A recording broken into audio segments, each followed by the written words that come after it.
இந்த மாதிரி ஒரு காலை வேளையில இப்படியான ஒரு நிகழ்ச்சிக்கு, சராசரி பாடத்திட்டத்திற்கு வெளியே ஒரு நிகழ்ச்சியை ஒருங்கிணைச்சதுக்கு முதல்ல உங்களுடைய கல்லூரி நிர்வாகத்திற்கு என்னுடைய மனமார்ந்த நன்றிகளும் பாராட்டுகளும். ஏன்னா படிக்கிற காலத்துல அதுதான் முக்கியம் அப்படின்னு திரும்ப திரும்ப சொல்லித்தரப்படுது. ஆனா அதை தாண்டி ஒரு அடி அங்க வெளியில எடுத்து வச்சதுக்கு அப்புறம் பார்த்தா எவ்வளவோ விஷயங்கள் நடக்கும் வாழ்க்கையில. அதெல்லாம் எங்கடா சிலபஸ்ல அப்படின்னு வந்து தேடி பார்த்தீங்கன்னா எங்கேயும் கிடைக்காது. இது எல்லாமே அவுட் ஆஃப் சிலபஸ். ஆனா அந்த அவுட் ஆஃப் சிலபஸ் விஷயங்கள் தான் நம்ம வாழ்க்கையில நம்ம அடுத்த கட்டத்துக்கு போறதுக்கு ஒரு மிக முக்கிய காரணமாவே இருக்கும். அந்த படிப்பினைகள் தான் நம்மளுக்கு நம்மளுடைய மொத்த வாழ்க்கைக்குமான ஒரு மிகப்பெரிய உதவியா இருக்கும். இப்ப இந்த மாதிரியான நிகழ்ச்சிகள்ன்றது அதை உங்களுக்கு கற்றுத்தரக்கூடிய நிகழ்ச்சிகள். ஆனா நான் இங்க சொல்ல போறது ஜஸ்ட் அட்வைஸ் கிடையாது, அறிவுரை கிடையாது, யாரும் பயப்பட வேண்டியதில்லை. இது அறிவியல். இன்னைக்கு நாம அறிவியல் சம்பந்தமான விஷயங்கள் தான் பார்க்க போறோம், கேட்க போறோம். நான் இந்துமதி மனோகரன். இங்க இருந்து போறது உங்க எல்லார மாதிரியும் ஒரு பேக்ரவுண்ட்ல இருந்து இதே மாதிரி ஆடியன்ஸ்ல உட்காந்து இங்க மேடைகள்ல பேசுறவங்களை எல்லாம் வாய் திறந்து பார்த்து இவங்கள மாதிரியும் நம்ம எல்லாம் ஆக முடியுமா அப்படின்லாம் ஆச்சரியப்பட்டு நின்ன ஒரு சாதாரண மாணவிதான். ஆனா அந்த வயசுல இருந்தே எனக்குள்ள எப்பவுமே கனவுகள் மட்டும் பெருசா இருக்கும். இந்த மாதிரி ஆயிடணும், அந்த மாதிரி ஆயிடணும், இந்த மாதிரி உலக அளவுல நம்மளுடைய செயல்கள் போய் சென்றடையணும் அப்படின்ற மாதிரி பெரிய கனவுகள் இருந்தது எனக்குள்ள. ஆனா உள்ளுக்குள்ளேயே என்ன ஆயிடுச்சு, இந்த கனவுகள்லாம் நிறைவேறுமா அப்படிங்கிற ஒரு சின்ன சந்தேகமும் கூடவே இருக்கதான் செஞ்சது. அதனாலதான் என்னவாயிடுச்சுன்னா, என்னதான் பெரிய கனவுகள் இருந்தாலும் இந்த சந்தேகங்கள், சுய சந்தேகங்கள், செல்ஃப் டவுட்ஸ் இதெல்லாம் இருந்ததுனால எவ்வளவு திறமைகள் இருந்தாலும் எவ்வளவு படிப்புகள் படிச்சாலும் ஒரு கட்டத்துக்கு மேல போக முடியாம ஸ்டக் ஆகி ஒரே இடத்துலயே நின்னுட்டேன். பெரிய பெரிய விஷயங்கள்லாம் பண்ணணும்னு தோணுது, வாய்ப்புகள் வருது, ஆனா எடுத்து செய்ய முடியல. பயம். அந்த வாய்ப்புகள் வந்தாலும் ஏதோ ஒரு விதத்துல நானே தட்டி விடுற மனப்பாவத்துக்கு வந்துட்டேன். அதன் பிறகு ஒரு கட்டத்துல என் வாழ்க்கையில எதுவுமே செய்ய முடியாது, நம்மளுடைய வாழ்க்கையே இப்படிதான் வீணா போயிட போகுது அப்படின்ற மாதிரி ஒரு கட்டத்துல நான் தனியா ஒதுங்கி நின்னேன். அப்பதான் என் மனசுல, இல்ல இந்துமதி, இது நீ கிடையாது. நீ சின்ன வயசுல கண்ட கனவுகள் எங்க போச்சு? நீ என்னவா ஆகணும்னு நினைச்ச? இப்ப நீ என்ன பண்ணிட்டு இருக்க? இப்ப நீ உன்னை பத்தி என்ன மாதிரியான நம்பிக்கைகள் வச்சிட்டு இருக்க அப்படின்னு என்ன நானே ரொம்பவும் கடினமான கேள்விகளை கேட்டுக்கிட்டேன். அந்த கேள்விகளின் பதில் தான் என்ன ஒரு செல்ஃப் கனெக்ஷன் கோச்சா மாத்துச்சு. செல்ஃப் கனெக்ஷன் கோச் அப்படின்னா என்னன்னு கேட்டீங்கன்னா, ஒருத்தரை தன்னுடைய சுயத்துடனான தொடர்பை பலப்படுத்துற ஒரு பயிற்சியாளர் தான் செல்ஃப் கனெக்ஷன் கோச். இந்த மாதிரி செல்ஃப் கனெக்ஷன் கோச் நீங்க வெளியில போய் பாத்தீங்கன்னா பெருசா யாரும் நிறைய பேர் இருக்க மாட்டாங்க. ஏன்னா இது நானே உருவாக்கிக்கிட்ட ஒரு வேலை. ஏன் அப்படின்னா, நான் என் லைஃப்ல தொடர்ந்து பாக்குறேன், இவ்வளவு சவால்கள் சந்திக்கிறோம், இவ்வளவு சிக்கல்களை சந்திக்கிறோம். இது எல்லாத்துல இருந்து எப்படி வெளியே வர்றது, எப்படிதான் இந்த லைஃபை சரியா கொண்டு போறது? ஒன்ன சரிப்படுத்தணும்னா இன்னொன்னு உருவாகுது, இன்னொரு பிரச்சனையை தாண்டி வந்தோம்னா அதை விட பெருசா இன்னொன்னு வருது. அப்ப எப்பதான் சந்தோஷமா வாழணும், எப்பதான் மனுஷன் நிம்மதியா வாழ்றது அப்படிங்கிற கேள்விகள் தொடர்ந்து கேட்க கேட்க கேட்க அப்ப எனக்கு கிடைச்ச விடைதான், நம்ம எப்ப நம்மளுடைய சுயத்தின் கூட ஒரு பலமான தொடர்பு வச்சிருக்கோமோ அப்பதான் நம்ம வாழ்க்கையை நம்ம மகிழ்ச்சியா நிம்மதியா வாழ முடியும். சுயம்ங்கிறது என்னது? நான் அப்படிங்கிற அந்த ஐடென்டிட்டியா, என் பேரா, என்னுடைய உருவமா, இல்ல போட்டிருக்க உடையா, இல்ல நான் படிச்ச படிப்பா? உங்க எல்லாத்தையுமே கேட்டாலுமே சொல்லுவீங்கல்ல, யார் நீங்க அப்படின்னா என்ன சொல்லுவீங்க? நான் முருகன், நான் புவனேஸ்வரி, எல்லாரும் ஒரு ஒரு பேர் சொல்லுவீங்க இல்லையா? அப்ப நான்றது அந்த பேர் மட்டும் தானா? கிடையாது. அதெல்லாம் கடந்த ஒரு நான் இருக்கு, நமக்குள்ள இருக்கு. அந்த நான் கூட நீங்க எந்த அளவுக்கு உங்களுடைய தொடர்பை பலப்படுத்துறீங்களோ அந்த அளவுக்கு வாழ்க்கை எவ்வளவு சவால்களை உங்க முன்னாடி கொண்டு வந்து வச்சாலும் நீங்க நல்ல மகிழ்ச்சியா முழு சந்தோஷத்தோட வாழ்க்கையில பயணிச்சுக்கிட்டே இருப்பீங்க. அது மொத்தத்தையும் அதை எப்படி நம்ம பண்றது, ஏன் பண்றது அப்படின்றதுக்கு எல்லாம் போறதுக்கு முன்னாடி இன்னைக்கு நம்ம தலைப்பு என்ன? எண்ணங்கள் அழகானால் எதிர்காலம் அழகாகும். இப்போ இங்க இருந்துதான் நீங்க அந்த பயணத்தை தொடங்க முடியும். ஏன்னா நம்ம நினைச்சுக்கிட்டு இருப்போம், நம்மளுடைய வாழ்க்கைங்கிறது யார் தீர்மானிக்கிறா? நம்ம வாழ்க்கை எதனால இப்படி நடந்துகிட்டு இருக்கு? இன்னைக்கு நீங்க படிக்க வந்திருக்கீங்க, யாருனால வந்திருக்கீங்க? அம்மா அப்பானால. ஓகே. நாளைக்கே உங்களுக்கு திருமணம் ஆகும், வேலைக்கு போவீங்க, அங்க சில பிரச்சனைகள் வரும், அது யாருனால வரும்? யாருனாலப்பா? மாமியார். ஓகே. வீட்டுல மாமியார்னால வரும், வெளியில நம்மளுக்கு மேல வேலை கொடுக்குற அந்த மேனேஜர்னால வரும். ஏன்னா ரோட்ல போனோன்னா ஏதாவது திடீர்னு ஏதாவது வண்டியில மோதுவோம், ஒரு சண்டை வரும். யாருனால வந்துச்சு? வண்டி எதிரில் ஓட்டிட்டு வந்தவர்னால வந்துச்சு. கரெக்டா? இங்க காலேஜ்ல ஏதாவது பிரச்சனைனா யாருனால வந்துச்சு? டெய்லி டெய்லி காலேஜ் கிளம்பணும்னாலே ஒரு பயம் வருது. இன்னைக்குமா அப்படின்னு தோணுது. லீவ் விட மாட்டாங்களான்னு தோணுது. அப்போ நம்ம என்ன நினைக்கிறோம்? நம்ம வாழ்க்கையில நம்ம பார்க்குற ஒவ்வொரு விஷயமும், நம்ம லைஃப்ல நம்மளுக்கு நடக்கிற ஒவ்வொரு விஷயமும் யாரோ ஒருத்தவங்கனால நம்மள வந்து சேருது. யாரோ ஒருத்தவங்க தான் நம்ம லைஃப் அஃபெக்ட் பண்றாங்க. அது ஒண்ணு நம்மளுடைய ஆசிரியரா இருக்கலாம், இல்லை நம்ம அப்பா அம்மாவா இருக்கலாம், நாளைக்கு போற இடத்துல மாமியாரா இருக்கலாம், வரப்போற மனைவினாலையா இருக்கலாம். இப்படி தொடர்ந்து நம்ம என்ன பண்ணிட்டு இருக்கோம்னா, நம்மளுடைய வாழ்க்கைய யாரோ ஒருத்தர் கையில கொடுத்துரும். இந்தாங்க உங்க கையில இந்த நூலை கொடுத்துட்டேன், இந்த நூலை நீங்க எப்படிலாம் ஆட்டுறீங்களோ அப்படிலாம் நான் ஆடுறேன் அப்படின்னு என்ன பண்ணிட்டு இருக்கோம்? மற்றவங்க கையில அந்த பொறுப்பை கொடுத்துட்டு நம்ம ஆடிட்டு இருக்கோம். இன்னும் சில பேர் இதுக்கு மேல போய் என்ன சொல்லுவாங்கன்னா, இந்த ஜாதகமே அப்படிதான் மேம், நான் பிறந்தோன்னே இப்படிதான் கணிச்சுட்டாங்க. வாழ்க்கையில நான் படாத பாடுபடணும், போகாத இடத்துக்கு போகணும், இல்லாததெல்லாம் செய்யணும், கடைசியில இப்படியே தான் வாழ்க்கை முடிய போகுது, இது முன்னாடியே என் ஜாதகத்திலே எழுதிட்டாங்க அப்படின்னு சொல்லுவாங்க. அப்ப இந்த மாதிரி தொடர்ந்து உங்க வாழ்க்கையில நடக்கிற விஷயங்கள் வெளியில இருந்து தான் வருது. வெளியில இருக்கிறவங்க தான் அதை தீர்மானிக்கிறாங்க. உங்க கண்ணுக்கு தெரியாத விதி தான் அதை தீர்மானிக்குதுன்னு சொன்னா உங்களுடைய பங்கு என்ன உங்க வாழ்க்கையில? அது நடத்துறது எல்லாத்தையும் கண்ணை மூடிட்டு அனுபவிச்சுட்டு போறதா? நிறைய பேர் இருப்பீங்க, கடும் உழைப்பாளிகளா இருப்பீங்க, ஆனா ரிசல்ட் எதுவும் பெருசா வராது. அப்படி இருக்கீங்களா? கடுமையான உழைப்பு இருக்கும், ஆனா ரிசல்ட் பார்த்தா அந்த அளவுக்கு இருக்காது. ஆனா அவ்வளவு உழைக்காத யாரோ ஒருத்தவங்க பல பரிசுகள், அங்கீகாரங்கள், பதவிகள் எல்லாத்தையும் வாங்கிட்டு போறதையும் நம்ம பார்ப்போம். அப்போ இந்த மாதிரி இருக்கிறப்ப நம்மளுக்கு என்ன தோணிடும்? ஒரு கட்டத்துல இந்த வாழ்க்கையில நம்ம செய்யக்கூடியது எதுவுமே கிடையாது, வாழ்க்கைன்றது நடக்கும், அதை இருந்து நம்ம பாட்டுக்கு அமைதியா அனுபவிச்சுட்டு போகணும் அப்படின்ற ஒரு எண்ணத்துக்கு வந்துடுவோம். நீங்கள்லாம் பரவாயில்ல, இந்த ஒரு அறிவானது உங்களுக்கு கல்லூரி காலத்திலேயே கிடைக்க போகுது. இப்ப நான் சொல்ற விஷயங்களை நீங்க சரியா தெரிஞ்சுக்கிட்டீங்கன்னா, இந்த கட்டத்துல இந்த வயசுல இருந்த இந்த விஷயங்களை உங்களுடைய வாழ்க்கையில நீங்க கடைபிடிக்க தொடங்கிட்டீங்கன்னா, இதே மாதிரி யாரோ ஒருத்தர் என் வாழ்க்கையை நடத்துறாங்க, யார் யாரோ முடிவெடுக்கிறாங்க, யாருக்கோ வாழ்ந்து யாருக்கோ சாகுறேன் அப்படின்ற மாதிரி கையாலாகாத தனத்துக்கு தள்ளப்பட மாட்டீங்க. ஸோ இன்னைக்கு உங்க லைஃப்பை மாற்றக்கூடிய அந்த ஒரு பவர்ஃபுல்லான ஒரு டூல் தான் என்னது? உங்களுடைய தலைப்பை ஞாபகப்படுத்துங்க. உங்களுடைய எண்ணங்கள். நம்மளுடைய எண்ணங்கள் தான் நம்மளுடைய வாழ்க்கையை வழிநடத்தி கொண்டு போகுது. இதை நான் இதுக்கு தனியாக அறிமுகம் கொடுக்க வேண்டியதில்லை. ஏன்னா உங்களுடைய முதல்வர், துணை முதல்வர், பரந்தமனையா எல்லாருமே அதை பற்றி விரிவாகவே அறிமுகம் கொடுத்துட்டாங்க, எப்படி எண்ணங்கள் நம்மளுடைய வாழ்க்கையை மாற்றுது அப்படின்னு சொல்லிட்டு. நான் அதை தாண்டி இன்னும் கொஞ்சம் சயின்டிஃபிக்கலாக நம்ம போகலாம். நம்மளுடைய வாழ்க்கையை நம்ம வழி நடத்துகிறப்போ நம்ம 2 விதமான மனங்கள்ல இருந்து வழி நடத்துகிறோம். ஒன்று மேல் மனம், அதுதான் கான்ஷியஸ் மைண்ட். நம்ம சாதாரணமாக காலேஜுக்கு வர்றோம், படிக்கிறோம், டெய்லி வேலைகள்லாம் செய்கிறோம், இது எல்லாமே எங்கேருந்து பண்ணுறோம்? கான்ஷியஸ் மைண்ட், அந்த மேல் மனத்துல இருந்து பண்ணுறோம். ஆனால் இதை தாண்டி இன்னொரு மனம் இருக்குது, அதுதான் என்னது? சப்கான்ஷியஸ் மைண்ட், ஆழ்மனம். அந்த ஆழ் மனசுல என்ன இருக்கோ அந்த விஷயங்கள் தான் உங்க வாழ்க்கை மொத்தத்தையுமே வழி நடத்திக்கிட்டு இருக்கோம். நம்ம என்ன நினைச்சிட்டு இருப்போம்? எல்லா இடத்துலயுமே நம்ம சிந்திச்சு செயல்பட்டுக்கிட்டு இருப்போம் அப்படின்னு நினைப்போம். ஆனா அப்படி கிடையாது. நிறைய பேர் சொல்லுவாங்க இல்லையா, நான் ரொம்ப லாஜிக்கலான ஆளு, எந்த ஒரு முடிவுனாலும் நான் அது எது சரி தவறுங்கிறத பார்த்து சரியா கணிச்சு எது கரெக்டோ அதை தான் எடுப்பேன் அப்படின்வாங்க. அவங்க அந்த மாதிரிலாம் எடுக்கிறதே கிடையாது. இது ஒரு தவறான நம்பிக்கை. நம்ம யாருமே நம்மளுடைய லாஜிக்கல் மைண்ட்ல இருந்து முடிவுகள் எடுக்கிறது கிடையாது. நம்மள முடிவெடுக்க வைக்கிறது இந்த ஆழ் மனது தான். இந்த ஆழ் மனதானது உங்க கண்ட்ரோல்லே கிடையாது. அப்படி இருக்கிறப்ப நீங்க அதை யூஸ் பண்ணி எங்க வெளி முடிவுகள் எடுக்க முடியும்? இந்த ஆழ் மனசு தான் நம்மளுடைய முடிவுகளை எடுக்கிறதுக்கு ரொம்ப உதவியா இருக்கு. அதே சமயத்துல நீங்க யாரோ ஒருத்தர் உங்களை வந்து ஏதோ ஒரு வார்த்தை திட்டாங்க, இதெல்லாம் ஒரு மூஞ்சியா அப்படின்னு கேட்குறாங்க. கேட்ட உடனே உள்ள இருந்து ஒரு கோவம் வருது, இல்லை ஒரு அழுக வருது இல்லையா? உடனே ஏதாவது ரியாக்ட் பண்ணுவீங்க. ஒன்று அவங்களை கோவத்தில் அடிச்சிருவீங்க, இல்லைன்னா ஓடி போய் கவுந்தடிச்சு தனியாக அழுவீங்க.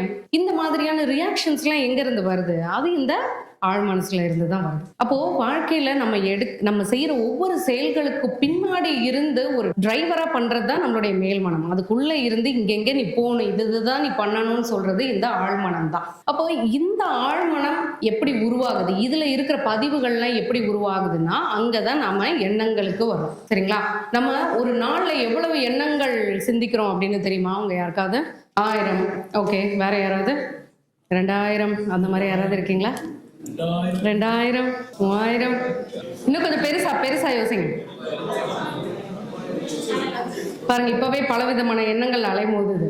அதனால நானே சொல்றேன், 60,000 இருந்து 70,000 எண்ணங்கள் நம்மளுடைய ஒரு நாள்ல நம்ம சிந்திக்கிறோம். இப்ப நாம என்ன சொல்றோம்?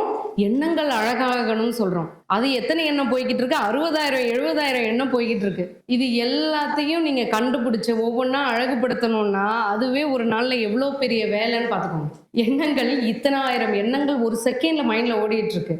அப்போ இந்த மாதிரி ஒரு செகண்டுக்கு இப்ப இங்க இருக்கிற நிறைய பேருக்கு ஒரு செகண்டுக்கே அவ்வளவு 1000 எண்ணங்கள் ஓடிட்டு இருக்கலாம். அப்ப இத்தனை 1000 எண்ணங்கள் இருக்கிறப்போ இத்தனையும் போய் நம்மளுடைய ஆழ் மனசுல பதியுமான்னா கிடையாது. இத்தனையும் போய் சேர்ந்ததுன்னா அவ்வளவுதான், ஆழ் மனசு மொத்தமா அவுட் ஆயிடும். அப்போ அது ஒரு ஃபில்ட்ரேஷன் மெத்தட் வச்சிருக்கு. அது எப்படி வடிகட்டும் அப்படின்னு கேட்டா, நீங்க எந்த எண்ணங்களை உங்களுடைய உணர்வுகளோட கலந்து சிந்திக்கிறீங்களோ அந்த எண்ணங்கள் தான் உங்களுடைய ஆழ் மனசை போய் தொட முடியும். சரிங்களா? எண்ணங்கள்ன்றது சும்மா சாதாரணமா ஓகே ஃபேன் ஓடலையா, லைட் ஓடுதா, இன்னைக்கு என்ன ரொம்ப சில்லுன்னு இருக்கே, இந்த மாதிரி எண்ணங்கள்லாம் ஆழ் மனசை போய் தொடுறது கிடையாது. ஆனா ஐயோ அன்னைக்கு அவன் என்னை பார்த்து அந்த கேள்வியை கேட்டானே, அவனை நான் ஒண்ணுமே சொல்லாம வந்துட்டேனே அப்படின்னு ஒரு செகண்ட் நம்ம யோசிச்சு அவன் மேல கோபமா வெறியா மாறுறோம் இல்லையா? அப்ப என்னவாகுது? அந்த எண்ணத்தோட சேர்ந்து அங்க உணர்வுகள் கலக்குது. அப்ப இந்த மாதிரி உணர்வுகளோட கலக்கிற எண்ணங்கள் ஈஸியா உள்ள கதவை திறந்துட்டு சப்கான்சியஸ் மைண்ட்ல போய் உட்காந்துரும். இந்த சப்கான்சியஸ் மைண்ட்ல இப்படி போய் போய் தேங்குற இந்த பதிவுகள், இந்த எண்ணங்கள் எல்லாம் என்னவாகும்னா மொத்தமா ஒரு கட்டத்துல என்னவாயிடும்? நம்பிக்கைகளா பலம் பெற ஆரம்பிச்சிடும். நம்ம வாழ்க்கையை நீங்க எடுத்துக்கிட்டீங்கனாலே தெரியும். நீங்க சின்ன வயசுல இருந்து இப்ப எடுத்த காம்படிஷன் எல்லாத்துலயுமே நீங்க ஜெயிக்கிறீங்க. ஒரு காம்படிஷன் போயிட்டாலே நீங்க அப்படி எப்படியும் ஒரு பரிசை தட்டிட்டு வந்துருவீங்கன்னா உங்களுடைய மனசு கொஞ்சம் கொஞ்சமா நினைக்கும், பரவாயில்ல இந்த இந்த போட்டியிலையும் நான் ஜெயிச்சிட்டேன், அந்த போட்டியிலையும் ஜெயிச்சிட்டேன் அப்படின்னு சொல்லி ஒவ்வொரு எண்ணமா உள்ள உங்களுடைய அந்த சந்தோஷத்தோட கலந்து உள்ள போய் சேர்ந்து சேர்ந்து என்னவாயிடும்னா நான் ஒரு வெற்றியாளன் அப்படிங்கிற ஒரு நம்பிக்கை நேரம் உங்களுடைய ஆழ் மனசுல பலப்பட்டிருக்கும். ஸோ நாளைக்கு ஒரு காம்படிஷன் பேர் கொடுக்கணும் அப்படின்னாலே நீங்க இமீடியட்டா எந்திரிச்சு உங்க கிளாஸ்ல யோசிக்க கூட மாட்டீங்க, எந்திரிச்சு கை தூக்கிடுவீங்க. ஏன்னா உங்க மனசை பொறுத்த அளவுக்கு என்னது, நீங்க ஒரு வெற்றியாளன்னு அது தீர்மானமா நம்புது. ஸோ எதுனாலும் வரட்டும், நீ போய் சேர்ந்துக்கோ, எதுனாலும் நீ கத்துக்கலாம், எதுலனாலும் நீ ஜெயிப்ப அப்படின்னு அது உங்களுக்கு ஹெல்ப் பண்ணும். ஆனா இதே இது இன்னொருத்தர் இருக்காரு, அவர் சின்ன வயசுல இருந்தே ஒரு சில தோல்விகள் பார்த்துருப்பாரு. ஆனா பார்த்தோன்னே அவங்க வீட்டுல என்ன சொல்லியிருப்பாங்க, உனக்கு தான் எதுவும் வராதில்ல, நீ எல்லாம் எதுக்கு இதுக்கு போய் பேர் கொடுக்குற, சும்மா எங்க நேரத்தையும் சேர்த்து வீணடிக்கிற, எங்கேயாவது காம்படிஷன் ஏதாவது போட்டின்னு சொல்லி கலந்துக்கிட்டு எங்களையும் கூட்டிட்டு போய் விட சொல்ற, போய் போய் ஒரு பரிசும் வாங்குறது கிடையாதுன்னு இப்ப அப்பா அம்மா சொல்லுவாங்க. இவங்களும் மனசுல என்னடா அது நம்ம போறோம், உனக்கு ஒன்றும் வரமாட்டேங்குது அப்படின்ற ஒரு எண்ணம் வர்றப்போ என்னவாயிடுது, உணர்வுகளோட கலக்குது, அது உள்ள போகுது. அப்போ நான் ஒரு தோல்வியாளன் அப்படிங்கிற நம்பிக்கை எங்க பலமாகுது. அப்ப இவங்க லைஃப்ல எப்படி இருப்பாங்கன்னா புது முயற்சிகள் எது வந்தாலும் எடுக்க மாட்டாங்க, தயங்குவாங்க, பேக் சீட்டுக்கு ஓடுவாங்க. எங்க ப்ரொஃபசர் நம்மளை கூப்பிட்டுருவாரோன்னு டக்குன்னு பின்னாடி மறைஞ்சுக்கிறவாங்க. கரெக்ட் தானே? இப்ப இங்க கடைசியில உட்காந்துருக்கிறவங்க எல்லாம் அந்த மாதிரி தான். இவங்க பாட்டுக்கு வர்றவங்க ஏதாவது கேள்வி கேட்டாங்கன்னா நம்மள முன்னே எந்திரிச்சு நிக்க சொல்லிட்டாங்களா. அப்போ அந்த எண்ணத்துல அந்த நம்பிக்கையில வளர்ற ஒரு ஆள் என்ன வேடுறாங்க, அவங்க தோல்வியாளர்னே முடிவு பண்ணிடுறாங்க. அப்ப வாழ்க்கை முழுக்க அவங்க என்ன பண்றாங்க, அதே எண்ணத்தோடய அப்ரோச் பண்றாங்க. அப்ப வாழ்க்கை அவங்களுக்கு என்ன தரும்? தோல்வியை தான் தரும். வாழ்க்கை மேல அது தப்பா கிடையாது. வாழ்க்கைங்கிறது முதல்ல நல்லா புரிஞ்சுக்கோங்க, வாழ்க்கைங்கிறது உங்களுடைய பிரதிபலிப்பு தான். அது என்னது, ஒரு கண்ணாடியில முன்னாடி போய் நிக்கிறீங்க, முன்னாடி பார்த்தா என்ன மூக்கு சரியில்லையே, இந்த கண்ணாடி சரியில்லை, நாளைக்கு மாத்திரணும் அப்படின்னு சொல்லுவீங்களா? இங்க என்ன மூக்கு இருக்கோ அந்த மூக்கு தானே அங்கேயும் வரும். இங்க என்ன கண்ணு இருக்கோ அந்த கண்ணு தான் அந்த கண்ணாடி காட்டும். கண்ணாடியில தப்பா, கண்ணாடியில பிரச்சனையா, வேற கண்ணாடி, அழகான கண்ணாடி, விலை உயர்ந்த கண்ணாடி வாங்கி மாட்டிட்டா எல்லா அமைப்பும் மாறிடுமா? யாருக்காவது அந்த நம்பிக்கை இருக்கா? இந்த லைஃபும் அப்படிதான். லைஃபுங்கிறது ஒரு மிரர் தான். நல்லா தெரிஞ்சுக்கோங்க. உங்க லைஃப் இப்போ உங்களுக்கு நிறைய விஷயங்கள், நல்ல விஷயங்களை கொடுத்துக்கிட்டே இருக்கு அப்படின்னா நல்லா புரிஞ்சுக்கோங்க, நீங்க உங்களுடைய ஆழ் மனது நம்பிக்கைகளை அந்த விதமா அமைச்சிருக்கீங்க.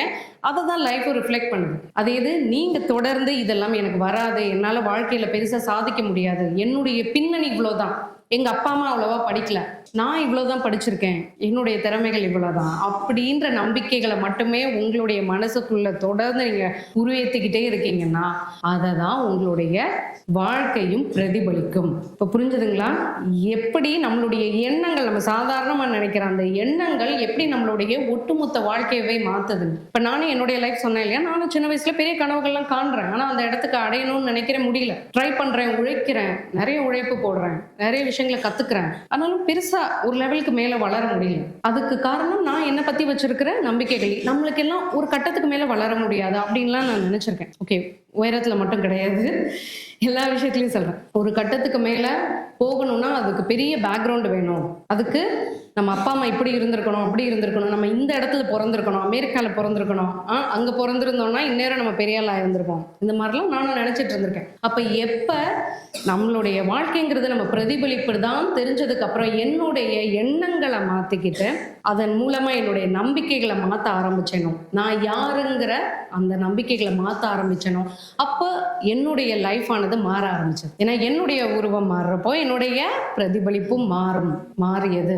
இதை நான் உங்க எல்லாருக்குமே 100% நடக்கும்னு என்னால சொல்ல முடியும். இது உங்களுக்கு நடந்தது மேம், எங்களுக்கு எப்படி நடக்கும்? இந்த கேள்வியும் நிறைய பேர் மனசுல வரும். ஒருவேளை நீங்க எங்களோட பெட்டர் ஸ்கூல்ல படிச்சிருப்பீங்க, ஒருவேளை உங்க அப்பா அம்மா எங்க அப்பா அம்மாவோட கொஞ்சம் வசதியானவங்களா இருந்திருக்கலாம் அப்படின்னு திருப்பியும் அவங்க என்ன பண்ணுவோம், கம்பேரிசனுக்கு வந்துருவோம். அப்படி எதுவுமே கிடையாது. இன்னைக்கு நீங்க எந்த சூழல்ல இருந்தாலும் சரி, நீங்க உங்க மனசை சரியான எண்ணங்களால நிரப்புனீங்கன்னு சொன்னா நீங்க யாரா வேணாலும் மாறலாம். அதை தடுத்து நிறுத்துறது யாராலையும் முடியாத ஒரு விஷயம். எக்ஸ்டர்னலா இருக்கிற விஷயங்கள், அரசு சட்டத்திட்டங்கள், நம்மளை சுத்தி இருக்கிறவங்க இவங்கெல்லாம் இருக்காங்களே, அவங்க நம்மளை வாழ விட மாட்டாங்களே, நம்மளை வளர விட மாட்டாங்களே, இது எல்லாம் உங்களுடைய நம்பிக்கைகள்.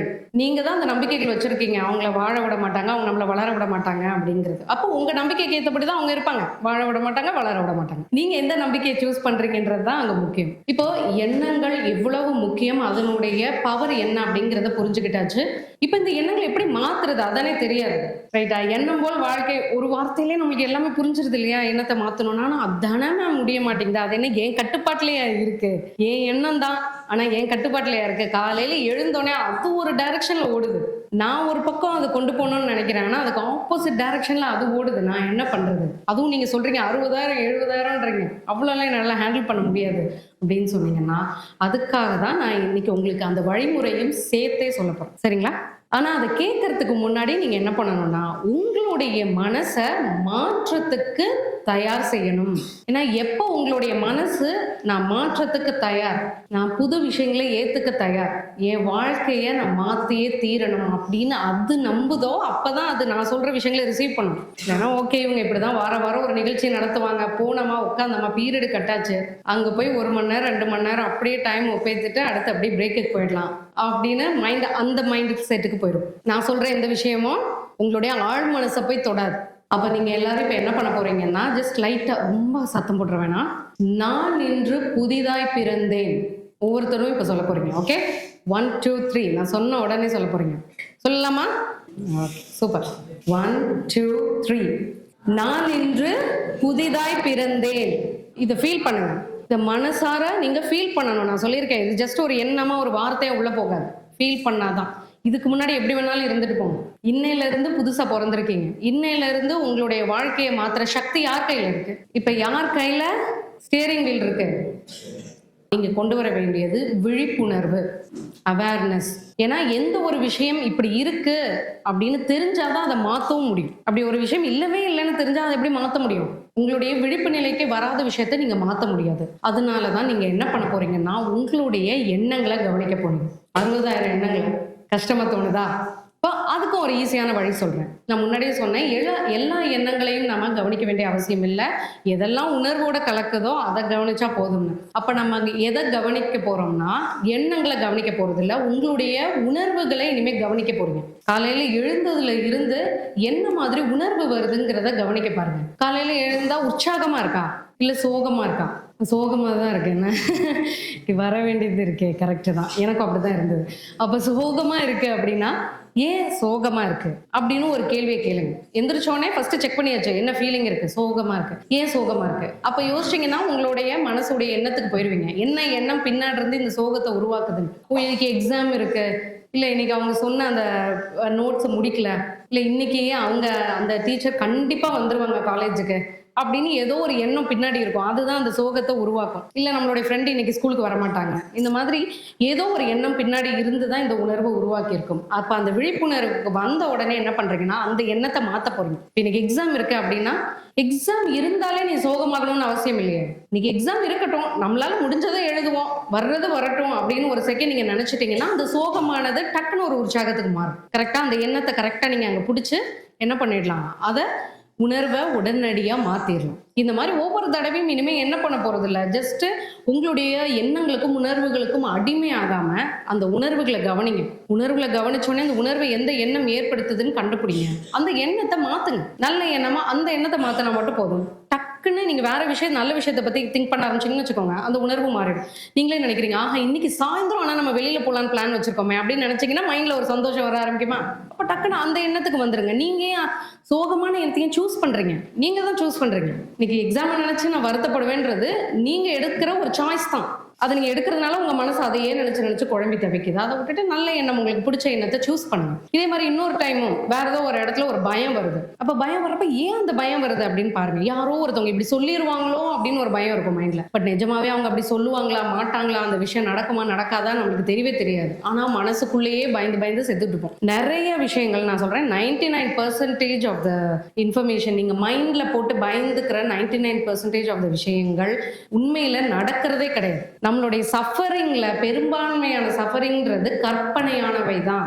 யார் யாரெல்லாம் ஒத்துக்கிறீங்க? இன்னைக்கு அவர் தான் கொஞ்சம் யோசிச்சு ஒத்துட்டு இருந்திருக்காரு, ஏன்னா அவர் தான் கவனிச்சிருக்காரு. மற்ற எல்லாருமே இன்னும் இங்கே இல்லை. சொல்லுங்க, உங்களுடைய சஃபரிங் நீங்க பல நேரங்கள் இப்படி ஆயிருமோ அப்படி ஆயிருமோ, என் வாழ்க்கை அப்படி ஆயிடுமோ அப்படின்ற பயங்கள்னாலதான் நிறைய சமயத்துல சோகமா இருப்பீங்க, ரொம்ப சோர்வாயிருவீங்க. இது எல்லாமே எங்க நடக்குதுன்னா உங்களுடைய மூளைக்குள்ள நடக்கிற போராட்டம் தான். நிஜ வாழ்க்கையில அவ்வளவு பெரிய போராட்டம் எல்லாம் கிடையாது. அதனால முதல் ஸ்டெப்பானது என்னது? விழிப்புணர்வுக்கு வரப்போறோம். நம்மளுடைய உணர்வுகளை கவனிக்க போறோம். உணர்வுக்கு பின்னாடி என்ன தாட் வருதுன்னு உடனே பார்க்க போறீங்க. அந்த தாட்டை நல்ல தாட்டா மாத்திக்கோங்க. நல்ல விஷயத்தை யோசிக்கலாமே, அந்த நிமிஷம் நல்ல விஷயத்தை யோசிச்சு சந்தோஷமா இருக்கலாமே. அப்ப பயந்து என்ன எக்ஸாமுக்கு புதுசாக படிச்சு முடிச்சிட போறீங்க? கிடையாது. இல்ல, ஏற்கனவே முடிச்சாச்சு, நீங்க எக்ஸாம் தான் போய் எழுத போகணும். பயப்படுறதுனால எதுவும் மாறப்போதா? ஒன்றும் கிடையாது. அப்ப நல்ல தாட்டை சிந்திச்சுட்டு போயிடலாம். சரிங்களா? இப்போ ஃபர்ஸ்ட் ஸ்டெப் ஆனது விழிப்புணர்வு தான். ரெண்டாவது ஸ்டெப்ங்கிறது உறுதிமொழிகள். இது எப்படின்னா, நாமளே விழிப்பு நிலையில இருந்து நல்ல எண்ணங்களை உள்ள விதைக்கிறது. இதுக்கு தான் என்ன சொல்லுவாங்கன்னா அஃபர்மேஷன்ஸ் சொல்லுவாங்க. நிறைய பேருக்கு அஃபர்மேஷன்ஸ்னா தெரிஞ்சிருக்கலாம், தெரியலனாலும் நான் சொல்றேன். நல்ல வாக்கியங்களை திரும்ப திரும்ப சொல்லிக்கிறது தான் அஃபர்மேஷன்ஸ். நான் ஒரு வெற்றியாளன், எனக்கு எந்த விஷயமும் சீக்கிரமா கைவரும், நான் எதையும் எளிதா கத்துக்குவேன், எனக்கு வாழ்க்கை நல்லதையே கொடுக்கும்.